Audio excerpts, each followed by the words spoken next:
On va vous montrer les buts parce qu'ils étaient splendides avec ce premier but créé par Iniesta pour Rodrigo, l'attaquant de Valence-Sony. Oui, comme vous l'avez dit, créé par Iniesta parce qu'il a trouvé cette passe pour Rodrigo.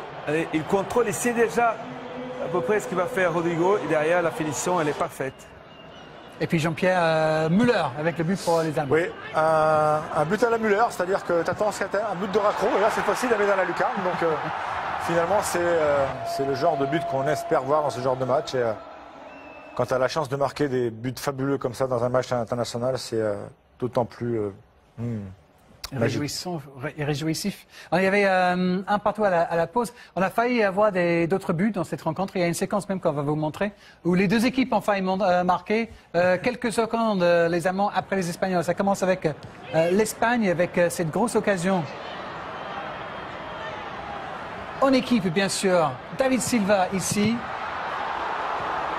Et devant Isco, c'est un super arrêt de Ter Stegen. Et regardez les Allemands, comment ils vont vite en contre. Et cette passe-là pour Timo Werner.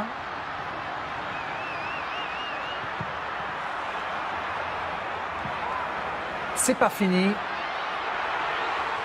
Et De Gea va finir par faire un arrêt devant Gundogan et deux rivaux des clubs mancuniens. En une minute, on a failli avoir deux super buts. Finalement, on a vu deux grands gardiens aussi. Moi, j'étais surpris par De Gea, par contre. Moi, je trouve que depuis qu'il est à Manchester... sur la barre, c'est la tête de Hummels ici. Oui, mais il le fait bien parce que bon, l'action, elle est travaillée, c'est un coup franc joué. Voilà, Toni Kroos qui le met bien. Il essaie de lober un petit peu voilà, De Gea, mais malheureusement, elle tape sur la barre. Les Espagnols ont créé quelques occasions aussi. On va voir David Silva ici au deuxième poteau.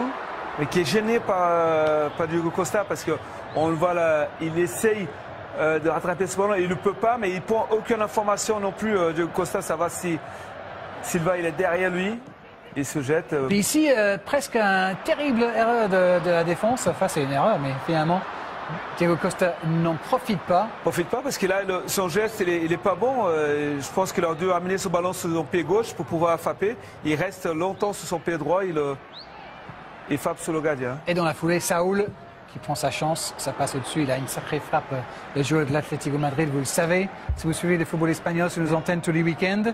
Mais Diogo Costa aurait pu mieux faire peut-être effectivement avec cette grosse occasion. Parce qu'ici, il est tout seul. Hein. Il est tout seul, il amène sur son pied gauche, il peut facilement marquer ou on va...